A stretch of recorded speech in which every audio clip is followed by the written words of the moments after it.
गुफ्तगू प्रोग्राम किसान के नाम के साथ मैं हूं बिन्यामीन शौकत। मशरूम को एक जादुई खुराक कहा जाता है जो सुपर फूड होने के साथ बहुत सी बीमारियों का कामयाब इलाज भी है। मुख्तलिफ ममालिक में मशरूम को बतौर खुराक इस्तेमाल करके कैंसर, जिगर की खराबी, दिल और इस जैसे बहुत से दीगर अमराज का कामयाब इलाज किया जा रहा है। मगर पाकिस्तान में अभी मशरूम फार्मिंग की बुनियादें रखी जा रही हैं।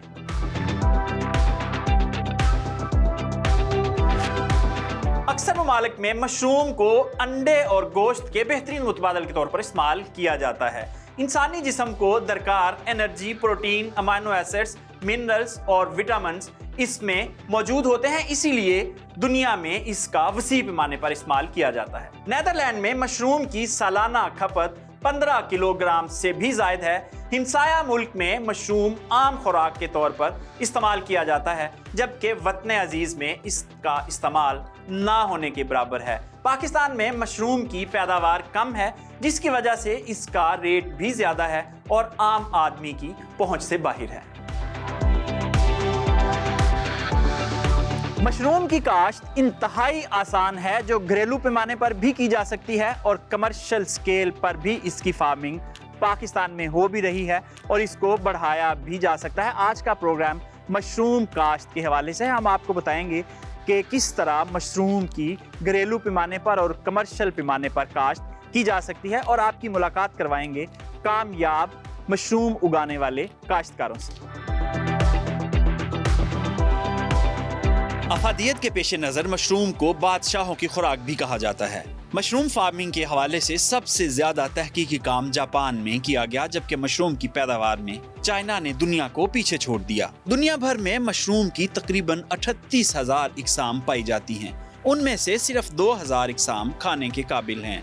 200 के करीब इकसाम अद्वियात में इस्तेमाल होती हैं और बाकी मशरूम इंतहाई जहरीली होने की वजह से इंसानी खुराक में इस्तेमाल नहीं हो सकती। मशरूम की चंद इकसाम इंतहाई ठंडे इलाकों में, जबकि कुछ गर्म इलाकों में पैदा होती हैं। पाकिस्तान के शुमाली इलाका जात महंगी तरीन मशरूम उगाने के लिए इंतहाई मौजू है, मगर आज तक इस कारोबार को संजीदगी से नहीं लिया गया। मशरूम को खाने की बात करें तो इसका सालन बनाया जा सकता है, इसको खुश्क करके कैप्सूल बनाए जाते हैं, अचार बनाया जाता है, अद्वियाती मकासद के लिए इस्तेमाल किया जाता है, सलाद के तौर पर भी मशरूम खाई जाती हैं और पौधों की बढ़ोतरी के लिए मशरूम का सीरम भी बनाया जाता है, जबकि मशरूम की एक किस्म रस्सी से फर्नीचर भी बनाया जा रहा है।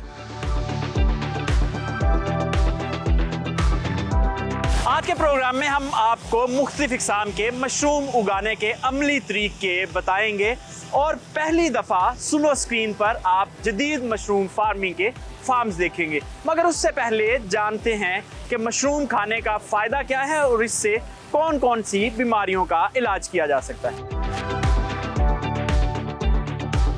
मशरूम का शुमार 100% ऑर्गेनिक खुराक में किया जाता है, जिसकी पैदावार बगैर किसी केमिकल के भी की जा सकती है।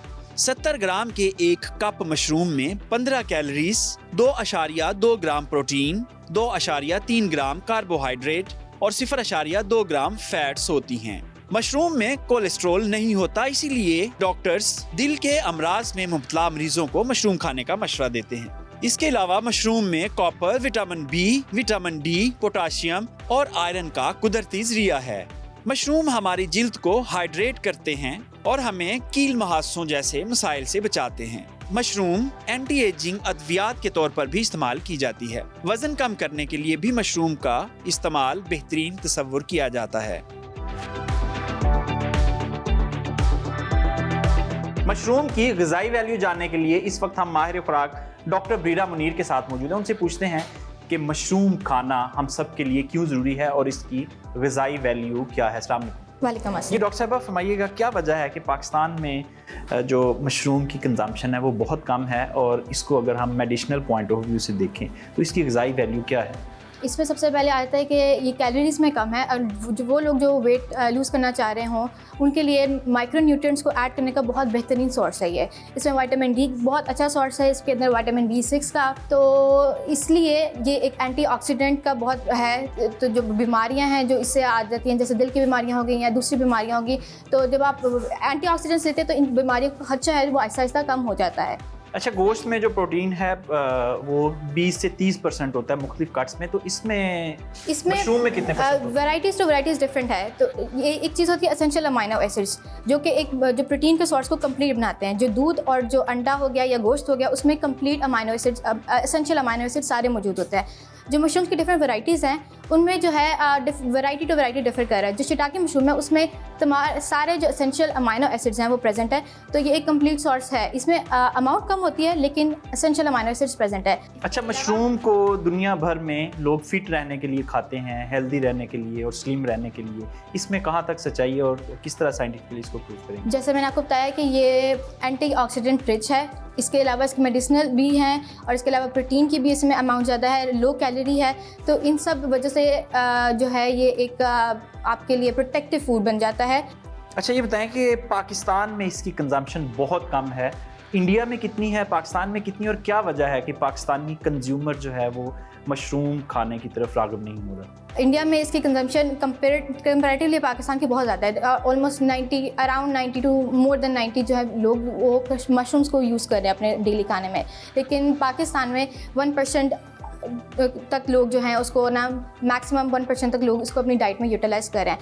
आई थिंक इसकी वजह यह है कि जो हमारा ज़्यादातर तबका है वो low socio economic status, middle to low socio economic status पे है, तो वो एक तो हमारी रेगुलर जो डाइटरी पैटर्न्स हैं वो डिफरेंट है, ये लोकली नहीं है। ग़िज़ाई माहिर होने के नाते आप लोगों को क्या सजेस्ट करती हैं मशरूम खाने के हवाले से? माल न्यूट्रिशन के लिए, प्रोटीन के लिए, विटामिन डी की डेफिशिएंसी हमारे कंट्री में इतनी ज़्यादा है, तो उसके लिए जब आप ये लेंगे तो हमारी काफ़ी हद जो है ना हम इसको इम्प्रूव कर सकते हैं। जी डॉक्टर ब्रीरा, आपका बहुत शुक्रिया। मशरूम जो है एक फुल फ्लेज डाइट है जिसमें माइक्रो न्यूट्रिएंट्स, मैक्रो न्यूट्रिएंट्स और अमाइनो एसिड्स तमाम चीज़ें मौजूद हैं। ये खाने से ना सिर्फ आपकी ग़िज़ाई ज़रूरियात पूरी हो सकती हैं बल्कि आप सेहतमंद और फिट भी रह सकते हैं। बुनियादी तौर पर मशरूम की 3 इकसाम होती हैं। गोरमे मशरूम जिनको खाने के लिए इस्तेमाल किया जाता है, मेडिसिनल मशरूम जो खाने के लिए भी इस्तेमाल होती हैं और अद्वियाती मकासद के लिए भी इस्तेमाल की जाती हैं, और तीसरी फंक्शनल मशरूम है जो सिर्फ अद्वियाती मकासद के लिए इस्तेमाल की जाती हैं। इनको बराह रास्त खाया नहीं जाता। पाकिस्तान में मशरूम की कीमत 1000 रुपये से शुरू होकर 22 लाख रुपए तक जाती है। आइए मशरूम की मुख्तलिफ इकसाम के बारे में मजीद जानते हैं।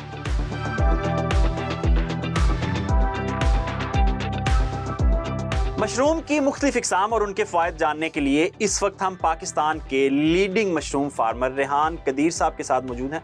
उनसे पूछते हैं कि इस वक्त पाकिस्तान में कौन कौन सी मशरूम दस्तयाब हैं और उनके खाने के क्या फ़ायदे। देखिए, पाकिस्तान में जो गौरमे मशरूम्स हैं वो काफ़ी अरसे से कल्टीवेट हो रही हैं, जिसमें आपका बटन मशरूम है, पोर्टोबेलो मशरूम है। इसके अलावा जो वेराइटीज़ थी वो ओयस्टर मशरूम एक लिमिटेड पैमाने पे हो रही थी और मिल्की मशरूम, लेकिन एज सच जो फंक्शनल या मेडिसिनल मशरूम है उनके ऊपर एज सच काम नहीं हो रहा था पाकिस्तान में।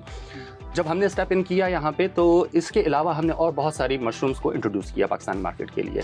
और ना सिर्फ ये कि हमने इंपोर्ट को सब्स्टिट्यूट किया है बल्कि हम लोकल जो स्किल है वो भी डेवलप कर रहे हैं ताकि ये मशरूम्स यहाँ पे ग्रो की जा सकें और हमारा फार्मर इनको ग्रो करके जो इनके बेनिफिट है वो आम लोगों तक पहुँचा सके।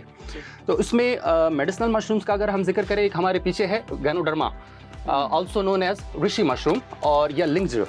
सही। और ये मशरूम जो है इसकी बहुत पुरानी हिस्ट्री है। नॉर्मली जो लोग काम करते रहे वो बटन मशरूम के ऊपर करते रहे। सो बटन मशरूम के अलावा भी बहुत बड़ी दुनिया है मशरूम्स की। जी बिल्कुल ठीक है। रेहान कदीर साहब कुछ मजीद वैरायटीज़ ग्रो कर रहे हैं। आइए इनके दूसरे सेक्शन में चलते हैं और वहाँ देखते हैं क्या क्या ग्रो हो चुका है।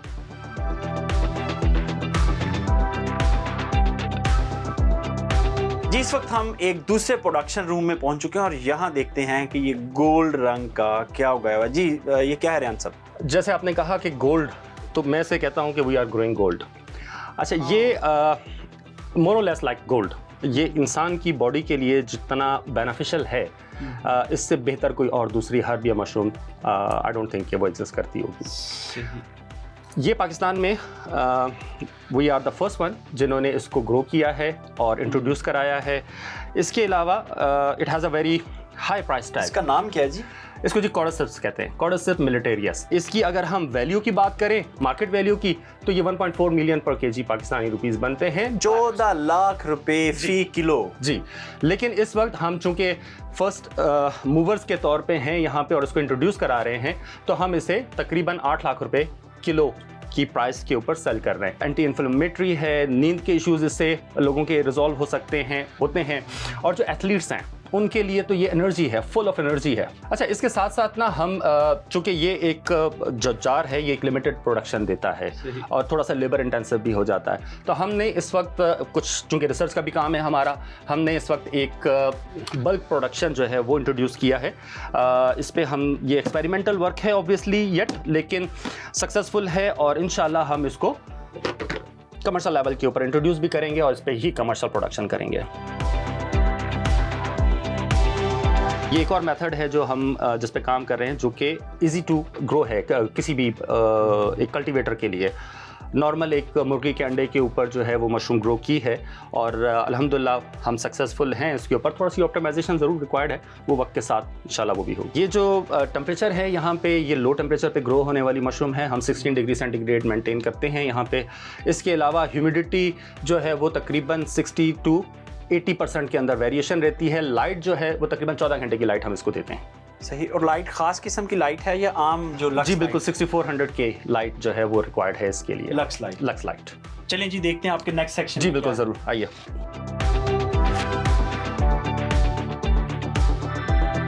जी रेहान साहब, अब क्या दिखाने वाले हैं? अब जैसे ये हमारे पास एक माइटाकी मशरूम है, this is medicinal functional गौरमे mushroom. और ये मशरूम जैपनीज़ ने जब पहली दफ़ा देखी ना तो फॉरेस्ट में उन्होंने नाचना शुरू कर दिया इसके। उसके बाद से इसका नाम जो है ना वो डांसिंग मशरूम भी पड़ गया। It's a cure to cancer basically. और इस वक्त ये इंक्यूबेशन में है, कुछ दिनों के बाद ये फ्रूटिंग रूम में जाएगी और फिर वहाँ पे इसका फ्रूट होगा। इसी तरह हमारे पास white अनोकी Japanese delicate mushroom गौरमे mushroom है और ये बहुत ज़्यादा इस्तेमाल होती है। क्रंची मशरूम है, चेस्टनट मशरूम है, फ्रेंच मशरूम है। इसके अलावा कुछ ओयस्टर्स पड़ी हैं, किंग ओयस्टर पड़ी है, काफ़ी वैरायटीज़ है जो यहाँ पे इस वक्त हमारे पास इंक्यूबेशन के अंदर है। अच्छा, हमें ये बताएं कि इसका पूरा प्रोसेस हमें बताएं स्टेप वाइज, किस तरह इसको ग्रो करना है और इन बैग्स में क्या पड़ा हुआ है ये मुझे। अच्छा, ये जो है मशरूम का स्पॉन कहलाता है, जिसको हम सीड कहते हैं नॉर्मल। उसमें ये गंदम पे बनता है और ये लेबॉर्ट्री में तैयार होता है, इसमें कल्चर डाला जाता है। जब ये एक प्रॉपरली तरीके से कॉलोनाइज हो जाता है तो इस सीड को हम प्लांट करते हैं सॉडस्ट में, या जो व्हीट स्ट्रॉ होता है या पुराली जिसको हम राइस स्ट्रॉ कहते हैं उसमें प्लांट करते हैं। कुछ न्यूट्रिशन साथ डालते हैं, उसकी ऑटोक्लेविंग होती है, स्टरलाइजेशन की जाती है 121 सेल्सियस के ऊपर एट 15 PSI। और उसके बाद जब वो कूल डाउन हो जाता है तो ये स्पॉन जो है वो उसके अंदर इंजेक्ट किया जाता है, डाला जाता है। जब ये स्पॉन पूरी तरह से उसे कॉलोनाइज कर लेता है, जैसे ये बैग आपको नज़र आ रहे हैं, ये फुली कॉलोनाइज्ड हैं, उसके बाद एक सर्टेन पीरियड होता है, कुछ मशरूम का 25 दिन, कुछ का 30 दिन, कुछ का इवन 3 महीने भी होता है। तो उसके बाद फिर ये फ्रूटिंग के अंदर जाती है और वहाँ पे मशरूम, रियल मशरूम जो है वहाँ पे प्रोड्यूस होती है। सो ये बिल्कुल स्टेप्स हैं मशरूम कल्टीवेशन के। जी रेहान साहब, बहुत शुक्रिया, आपने ज़बरदस्त इंफॉर्मेशन दी और मशरूम की मुख्तलिफ इक़साम और उनके फ़ायदे के बारे में हमें बताया। बराह रास्त खाने के लिए इस्तेमाल होने वाली मशरूम ऑयस्टर घर पर बआसानी उगाई जा सकती है, जिसके लिए आपको एक छोटा कमरा, प्रॉपर लाइट और स्पॉन यानी मशरूम का बीज दरकार होता है। मुख्तसर ब्रेक और ब्रेक के बाद आपको मुकम्मल प्रैक्टिकल करके दिखाएंगे कि मशरूम घर पर कैसे उगानी है।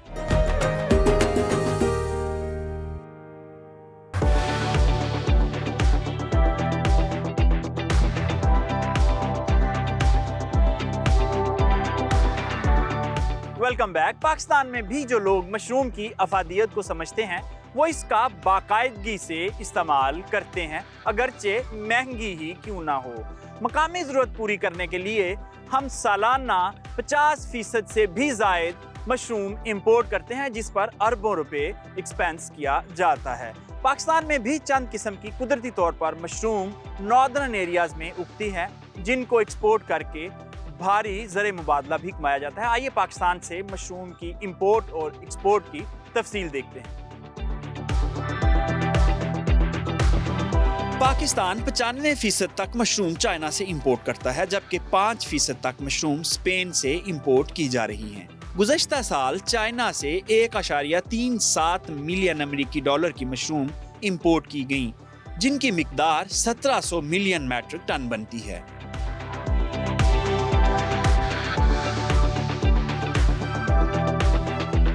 मशरूम फार्मिंग में दिलचस्पी रखने वाले अफराद के लिए ज़रूरी है कि वो छोटे पैमाने पर घरेलू सतह पर ऑयस्टर मशरूम फार्मिंग करें, जो ज़्यादा से ज़्यादा 30,000 रुपये में शुरू हो सकती है। और ऑयस्टर फार्मिंग मशरूम फार्मिंग की बुनियादी साइंस है। आइए आपको ऑयस्टर ग्रो करने का मुकम्मल तरीका बताते हैं।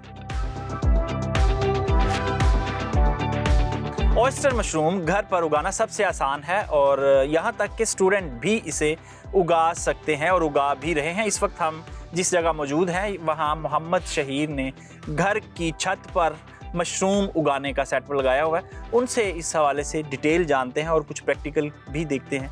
रूम का जो साइज़ है टेंट का वो 12 बाय 18 फुट का है और अंदर तकरीबन कैपेसिटी जो है इसकी वो 500 से 600 बैग्स आ जाते हैं इसमें। और डेली जो वो है यील्ड है इसकी 15 किलो तकरीबन हर दिन ग्रो हो जाते हैं। शहील, ये बताओ कि कितना कमा लेते हो इससे?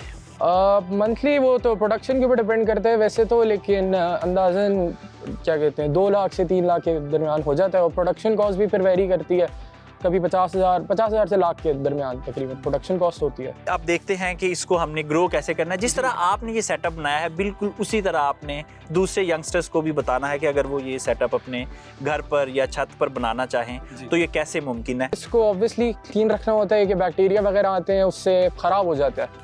तो उसके लिए हम ट्रीटमेंट के लिए 100 लीटर पानी होता है एक टैंक के अंदर, उसके अंदर कोई अराउंड 20 किलो ये तूड़ी डलती है और 300 ग्राम कोई चूना होता है। कितनी देर तक तूड़ी को डिप रखना है? ये कोई 24 घंटे तक रखना होता है। नमी की जो मिकदार है वो कितनी होनी चाहिए जब आपने इसको रेडी करना है? मॉइस्चर इतना होना चाहिए कि आप जब मुट्ठी में इसको दबाएं आपका हाथ गीला हो जाए लेकिन पानी गिरे मत। प्लास्टिक का बैग है कोई 10 बाय 12 इंच का, तो इसके अंदर अब हमने पहले तूड़ी डालनी है, फिर ये स्पॉन पकड़ा, मिक्स करना है इसको।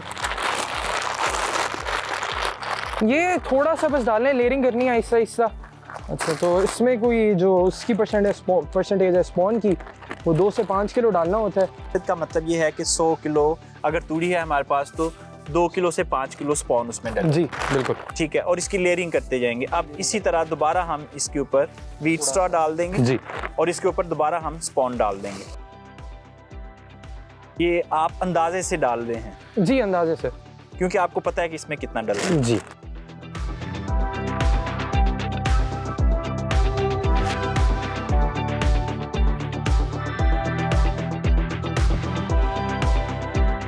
ये हम सुराख क्यों कर रहे हैं भाई?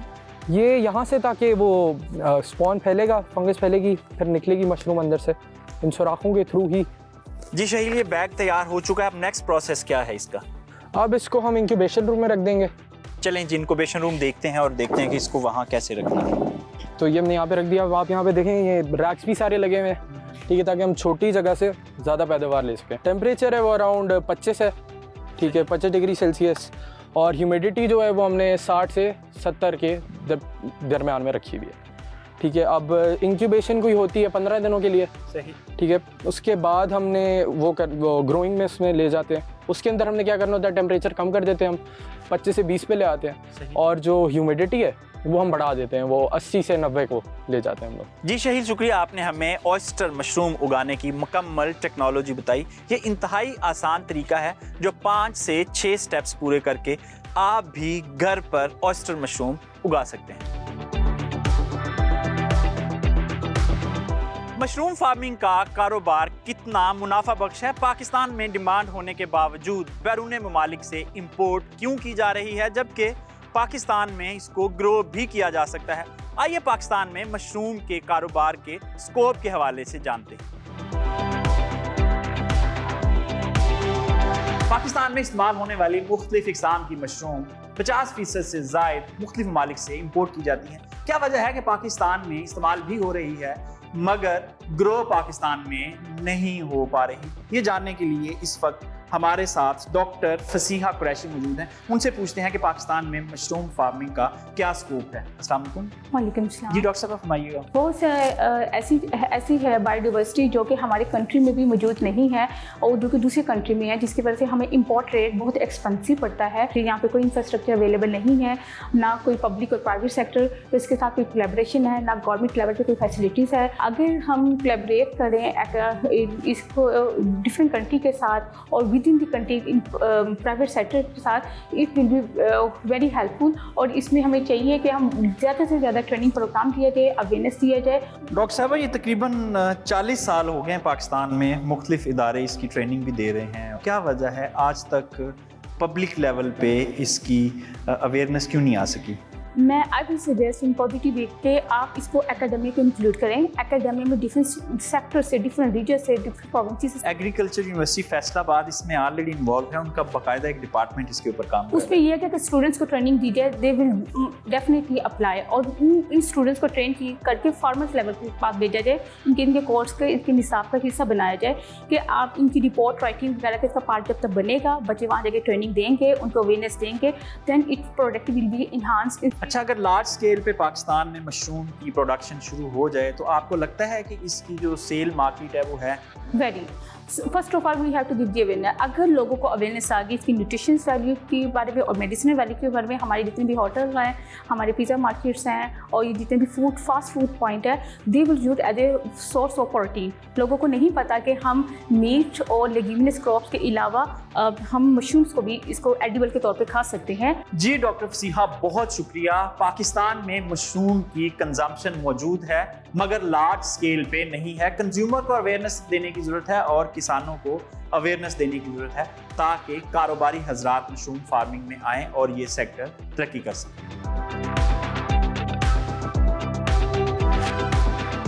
मशरूम की काश्त इंतहाई मुनाफा बख्श कारोबार है मगर इसमें भी दीगर फसलों की तरह चंद बीमारियां और हशरात का अटैक हो सकता है। मुख्तसर ब्रेक, और ब्रेक के बाद आपको बताएंगे कि मशरूम की फसल पर कौन कौन सी बीमारियां, कौन सा फंगस और कौन से हशरात अटैक करते हैं और उनका किस तरह इलाज किया जा सकता है। स्टे विद अस।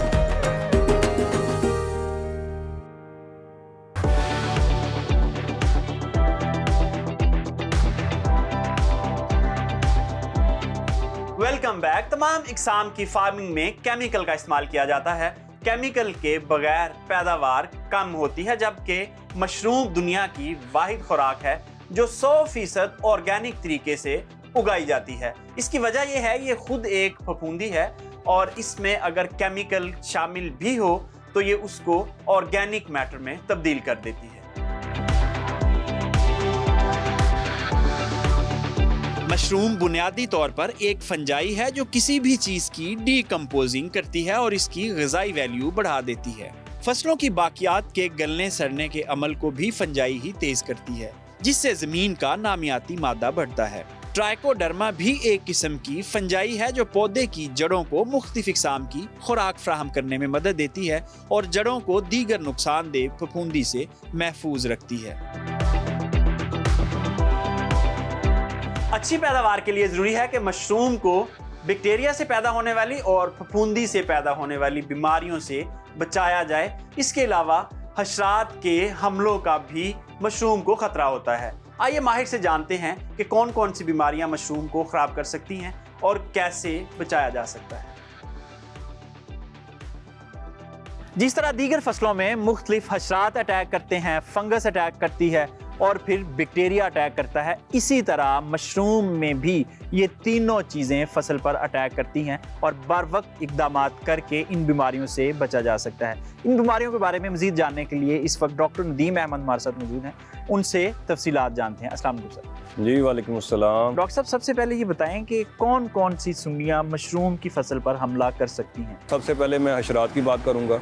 तो मशरूम में स्केयर्ड फ्लाई एक छोटी मक्खी होती है जो घरों में मक्खी है उससे छोटी होती है, वो बहुत ज़्यादा आती है। दूसरी इसमें एक और मक्खी है उसको कहते हैं फोरेड फ्लाई भी आती है इसके अंदर। वो भी क्वालिटी को कंप्रोमाइज़ करती है। एक इसमें छोटी सी होती है सिसिड फ्लाई, वो भी इसकी क्वालिटी को ख़राब करती है।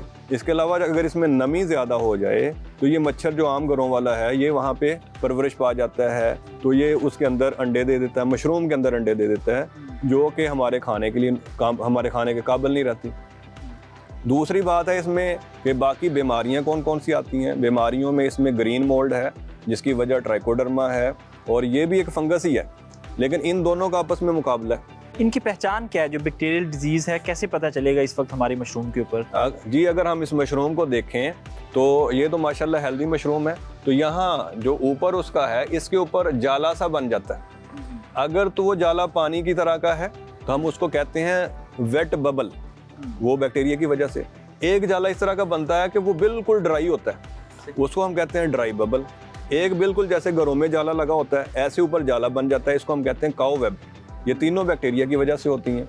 और अगर हम फंगस की बात करें तो यहाँ पे ये जो आपको नज़र आ रहा है कंपोस्ट, इसके अंदर आपको ग्रीन कलर की जो रंग नज़र आएगा वो ट्राइकोडर्मा होगी।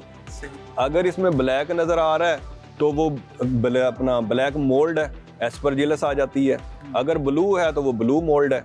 तो इस तरह से मुख्तलिफ बीमारियाँ इसमें एक दूसरे से फंगस मुकाबला करती हैं और इसकी क्वालिटी को ख़राब करती हैं। यानी 3 चीज़ें हैं इसमें, बैक्टीरिया भी आता है, इंसेक्ट यानी हशरात भी आते हैं, और फिर इसमें मोल्ड भी आता है जिसे हम फंगस कहते हैं। तो अब 1 बाय 1 इन तीनों का इलाज बता दें कैसे करें। जी, अगर हम हशरात की बात करें तो हशरात के लिए हमें इंसेक्टिसाइड्स जो हैं वो यूज़ करने पड़ेंगे, जिसमें हम एमामेक्टन है इंसेक्टिसाइड वो यूज़ कर लेते हैं। लेकिन ये बाद में हमने खाना है, ह्यूमन बीइंग ने ये खाना है, तो वो उसका विड्रॉल पीरियड कितना है, वो उसको खाने के काबिल छोड़ेगा नहीं जहर? जी, इस पे हम बात करते हैं कि इसका टाइम कितना है, हमने अप्लाई कब करना है।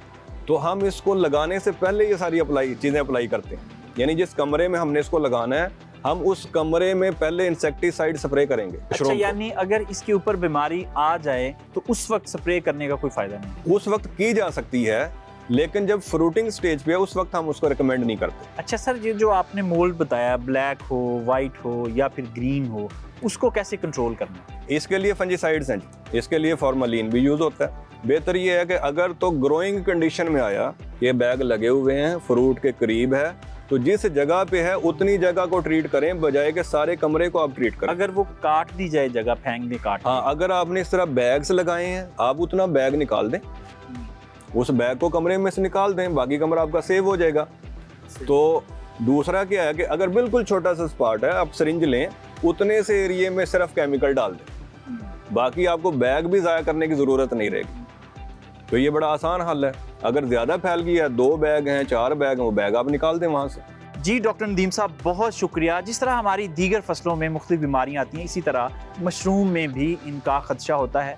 अगर बर वक्त एहतियाती तदाबीर कर ली जाए तो फिर इन बीमारियों से बचा जा सकता है। पाकिस्तान में तकरीबन ऑस्टर और बटर मशरूम पे काम हो रहा है। मैं ज़्यादातर और मोस्ट वर्ल्ड एक्सपेंसिव मशरूम जो है कॉर्डिसिप, गैनोडर्मा, ये मेडिसिनल एरोक्लेरिया लाइन में जो सारी, मैं इसमें एक्सपर्ट हूँ और इसको मैं प्रमोट कर रहा हूँ, इस पे काम कर रहा हूँ। तो अगर हमें गवर्नमेंट इसकी सरपरस्ती करे तो ये एक बहुत ही ज़बरदस्त लोगों के लिए अर्निंग सोर्स बन सकता है। हमारे जो कम आमदनी वाला तबका है ना, वो इससे अपना बहुत अच्छा रोज़गार चला सकता है। ऑस्टर मशरूम, मिल्की मशरूम वो ग्रो कर रहे हैं, ये इजीली ग्रो हो जाती है। बटर मशरूम के लिए हमें थोड़ा सा काम करना पड़ता है, थोड़ा सा कॉस्टली होता है वो काम, और उसमें थोड़ी सी मुश्किल आती है, मगर वो भी बहुत इजीली हम कर सकते हैं। बाकी जो है इसका जो है 200 kg के हिसाब से ये हमारी रेडी होती है, और 600-800 के हिसाब से ये ना सेल। आगाही ना होने के बायस पाकिस्तान में मशरूम की पैदावार भी कम है और खपत भी इंतहाई मायूस कुन है। हम सालाना सिर्फ 250 ग्राम तक मशरूम इस्तेमाल करते हैं, जबकि नीदरलैंड में 15 किलो फी का सालाना मशरूम का इस्तेमाल है। जबकि हिमसाया मुल्क भारत में गोश्त की जगह प्रोटीन की जरूरत पूरी करने के लिए मशरूम का इस्तेमाल किया जाता है। इसके अलावा दीगर ममालिक में भी बहुत मशरूम खाया जाता है। खुशाइंद बात है कि अब पाकिस्तान के तालीमी इदारों में भी मशरूम प्रोडक्शन के ऊपर अमली काम शुरू हो चुका है। इस वक्त हम university of animal and veterinary sciences में मौजूद हैं, जहां आप देख सकते हैं कि अमली तौर पर मशरूम ट्रेनिंग वर्कशॉप का इनेकाद किया गया और यहाँ बच्चों ने सीखा है कि मशरूम को कैसे ग्रो करना है। आइए चंद स्टूडेंट से पूछते हैं कि क्या ये मुश्किल काम है या आसान है। ये 1 डे ट्रेनिंग थी जिसमें हमने सीखा कि हम किस तरह मशरूम ग्रो कर सकते हैं और इट्स वेरी इजी कि हम इसको आसानी से अपनी लैब में अपने घरों में इसको ग्रो कर सकते हैं। एक ये है और दूसरा ये कि ये जो मशरूम है ये बहुत ज़्यादा बेनिफिट है एडिबल पर्पसेस के लिए और ये जितने भी मेडिकल पर्पसेस के लिए है, हेल्थ वाइज इसको हम यूज़ कर सकते हैं। आज हमने मशरूम कल्टीवेशन जो हमारी वर्कशॉप थी उसमें हमने सीखा कि मशरूम को ग्रो कैसे करवाते हैं, उसके लिए क्या क्या हमें चीज़ें रिक्वायर होती हैं। और वीट शॉप हमने एक प्रैक्टिकल किया है और उसमें हमने जो इसका स्पॉन है उसको ग्रो करवाया। मशरूम जो है वो फाइलम फंजाई से बिलोंग करते हैं। इसके अलावा जैसे कि आजकल इन्फ्लेशन रेट बढ़ता जा रहा है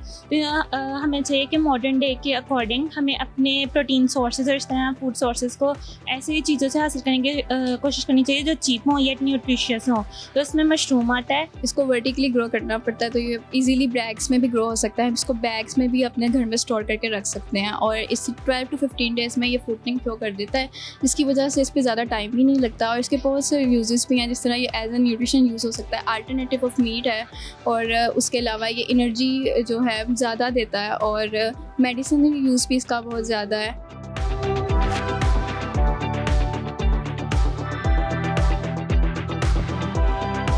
मशरूम फार्मिंग एक इंतहाई मुनाफा बख्श कारोबार है जो आम किसान कर सकता है। पाकिस्तान में मशरूम की खपत में मुसलसल इजाफा देखने में आ रहा है, लेकिन इसकी फार्मिंग उस हिसाब से नहीं की जा रही।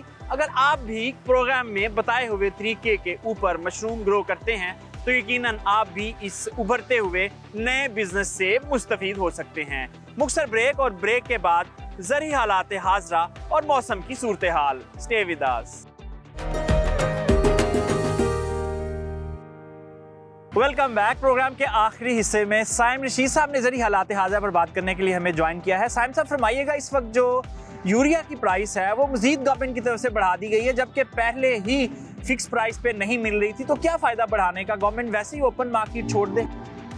बिन्यामिन साहब, इस वक्त पाकिस्तान में जो सबसे ज़्यादा ज़्यादती और जुल्म हो रहा है वो किसान कम्युनिटी के साथ हो रहा है।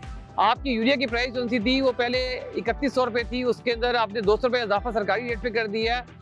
जब 3100 में थी तो आपका यूरिया 4000 रुपये मिलता था, अब आपने इजाफा कर दिया तो यूरिया मजीद महंगा हो गया है। इसी तरह DAP जो आपकी थी, जो अब गंदम का सीज़न आ रहा है, आपको पता है कि फार्मर ने डालनी है, तो DAP की कीमत इस वक्त 14,000 रुपये, 13,000 से 14,000 के दरमियान पंजाब के मुख्तलिफ अजला में या सिंध में दस्तियाब है। अब आप बताएं इस वक्त हो क्या रहा है? इन खादों की इतनी ज़्यादा शॉर्टेज हो गई है, कंपनीज ने, जो डिस्ट्रीब्यूशन कंपनीज हैं या मैन्युफैक्चरर्स हैं, उन्होंने सप्लाई रोक ली है ताकि वो मैक्सिमम प्रीमियम ले सकें।